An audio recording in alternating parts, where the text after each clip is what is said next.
Hit TV YouTube channels లో మీ వ్యాపార ప్రకటనలకు మరియు ప్రమోషనల్ ఇంటర్వ్యూస్ కోసం వెంటనే సంప్రదించండి. నమస్తే, వెల్కమ్ టు హిట్ టీవీ. నేను శ్వేత. ఈరోజు నాతో పాటు ఉన్న గెస్ట్, ఈ గెస్ట్ గురించి చెప్పాలి అంటే వివాదాలకి చాలా దూరంగా, సోషల్ సర్వీస్కి చాలా దగ్గరగా ఉండే వ్యక్తి.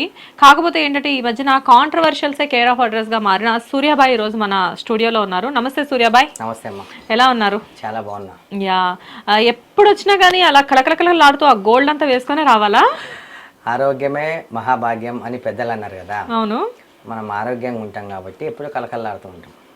అంటే కళకళలాడడం వేరు, కాకపోతే ఆ బంగారం ఏంటని చెప్పి ఇక ఉంది కదా వేసుకుని. మేమేమో చిన్న చిన్న చైన్లు వేసుకొని తిరుగుతున్నాము, మీరు మాత్రం ఇంత పెద్ద పెద్ద చైన్లు వేసుకొని వస్తున్నారు. సర్లే, పోయేటప్పుడు ఇస్తావట్టు చైన్ వెళ్ళేటప్పుడు. Okay, I think third interview అనుకుంటా మీరు నాతో. Third interview. ఎస్, చైన్ అక్కర్లేదు, వెళ్ళేటప్పుడు ఆ రింగ్స్ ఒక 4 ఇచ్చేసి చైన్ ఇచ్చేస్తాను. సరే, okay, right. So anyways, welcome to hit TV సూర్యాబాయ్. Thank you very much అమ్మా. యాక్చువల్గా ఏంటంటే మిమ్మల్ని వేరే ఛానల్స్లో కూడా చూస్తున్నాను, కాకపోతే నాకు తెలిసి మోస్ట్ ఆఫ్ ది ఇంటర్వ్యూస్ మీరు నాకే ఇచ్చినట్టున్నారు.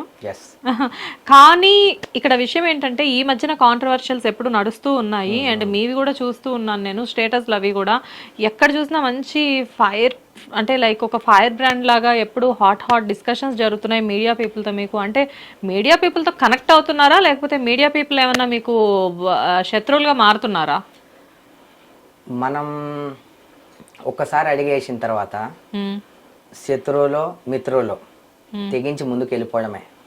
ఓకే, మనం మంచి చేయాలనుకుంటున్నాం, 10 మంది తప్పు చేస్తే తప్పు అని చెప్పాలనుకుంటున్నాం. నేను ఆ మార్గం ఎంచుకున్నా కాబట్టి నాకు ఎంత నెగిటివ్గా అయినా ఎంత ఏదైనా కూడా నీ మార్గాన్ని నేను మానను. ఈవెన్ ఇప్పుడు అందరి విషయాల్లో జరుగుతున్నట్టు రేపు నా విషయంలో కూడా జరగవచ్చు.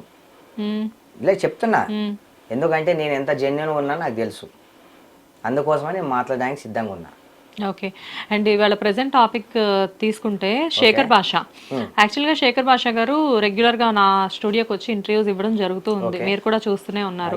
కాకపోతే ఏంటంటే శేఖర్ భాష గారు ఒక కాజ్ కోసం ఫైట్ చేస్తూ ఉన్నారు ప్రెసెంట్, లావణ్య అండ్ రాజ్ తరుణ్ గురించి. కాకపోతే ఏంటంటే రాజ్ తరుణ్ గారికి ఆయన సపోర్ట్ చేస్తున్నారు, అండ్ అలా అని లావణ్య గారికి వ్యతిరేకి కాదు ఆయన. కాకపోతే ఏంటంటే ఒక డ్రగ్ అడిక్ట్ అని చెప్పేసి, లేకపోతే ఆ అమ్మాయి వల్ల రాజ్ తరుణ్ గారు చాలా సఫర్ అయ్యారని చెప్పేసి ఇంటర్వ్యూస్ ఇవ్వడం జరుగుతుంది. కాకపోతే ఏంటంటే నాకు రీసెంట్గా తెలిసిన విషయం ఏంటంటే శేఖర్ భాష గారు మీకు చాలా మంచి ఫ్రెండ్ అని చెప్పేసి. అయితే ఏంటంటే మీరు వేరే మీడియాలో కూడా నేను మాట్లాడడం చూశాను. ఏంటంటే శేఖర్ భాష గారు చేసేది ఎంతవరకు కరెక్ట్ అనే దాని గురించి మనం మాట్లాడుకుందాం ఫస్ట్ ఆఫ్ ఆల్. ఎందుకంటే ఆయన ఒక ఆర్జే అండ్ ఒక ఆర్టిస్ట్, మనకు తెలిసిన విషయమే. కాకపోతే ఏంటంటే ఇలాంటి వాటి గురించి ఆయన స్ట్రగుల్ అయ్యి, ఆల్రెడీ ఆయన లైఫ్లో ఒక ఇన్సిడెంట్ జరిగింది కాబట్టి స్ట్రగుల్ అయ్యి ఆయన బయటకు వచ్చేసేసి ఇప్పుడు ఈ విషయం గురించి ఇంత ఫైట్ చేస్తున్నారు. అండ్ రీసెంట్గా మనం చెప్పుకోవాల్సిన విషయం ఏంటంటే ఆయన మీద గట్టిగా అటాక్ కూడా జరిగింది. అసలు దాని గురించి మీరేమంటారు? మంచి ఫ్రెండ్ ఏం కాదమ్మా నాకు. నా నువ్వే అనే మూవీలో యాక్చువల్లీ మాతో పాటు కలిసి చేశాడనమాట. ఓకే, హీరో కళ్యాణ్ రామ్ గారు, హీరోయిన్ తమన్నా గారు. తమన్నా గారి బ్యాచ్లో మేము అందరం కలిసి చేసాం. అప్పుడు ఫ్రెండ్షిప్ మధ్యలో ఒక 2 times మాట్లాడాం అంతే. కానీ అతని వ్యక్తిత్వం అయితే చాలా మంచిది. కొన్ని డేస్ ట్రావెల్ అయ్యాం కాబట్టి, ఒక్క దగ్గర కలిసి తిన్నాం కాబట్టి మనిషి ఎలాంటి వాడో చెప్పేయచ్చు. అవును, ఎందుకంటే చాలా జెన్యున్ వ్యక్తి నాకు తెలిసినంత వరకు. ఉన్నది ఉన్నట్టు మాట్లాడే వ్యక్తి. ఇప్పుడు ఏంటంటే అతనికి అన్యాయం జరిగింది కాబట్టి అతను ఫైట్ చేస్తున్నాడు. మంచి ఎటువైపు ఉన్నా సరే నేను అటువైపు ఉంటా, చెడును నేను ప్రోత్సహించను. శేఖర్ భాష కావచ్చు, రాజ్ తరుణ్ గారు కావచ్చు, నేను వాళ్ళతో యాక్ట్ చేశాను కాబట్టి నాకు వాళ్ళ గురించి తెలుసు. ఎస్, యాక్చువల్గా మీరు కూడా ఒక ఆర్టిస్టే కాబట్టి ఆల్మోస్ట్ ఇండస్ట్రీలో చాలా మంది మీకు మంచి సన్నిహితులే ఉంటారు.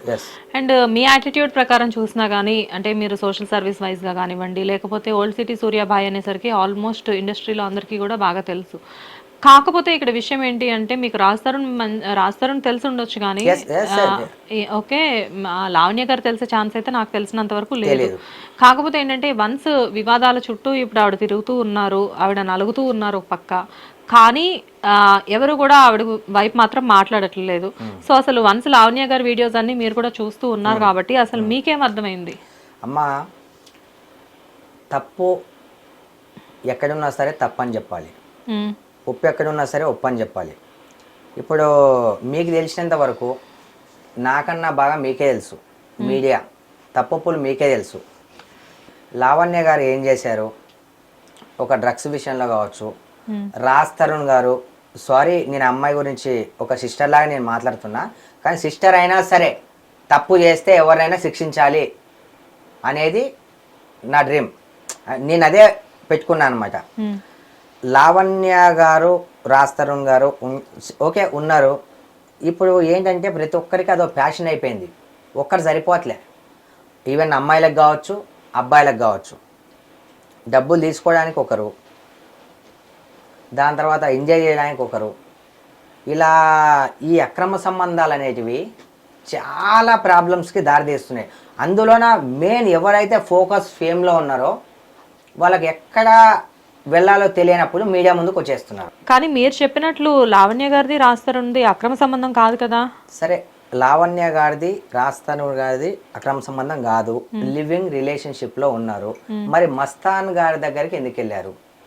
మస్తాన్ గారితో ఎఫ్ఐఆర్ పెట్టుకోవడం ఎందుకు? ఈ డ్రగ్స్కి అడిక్ట్ అవ్వడం ఎందుకు? రాజ్ తరుణ్ ఒక్క సరిపోవడం మీకు?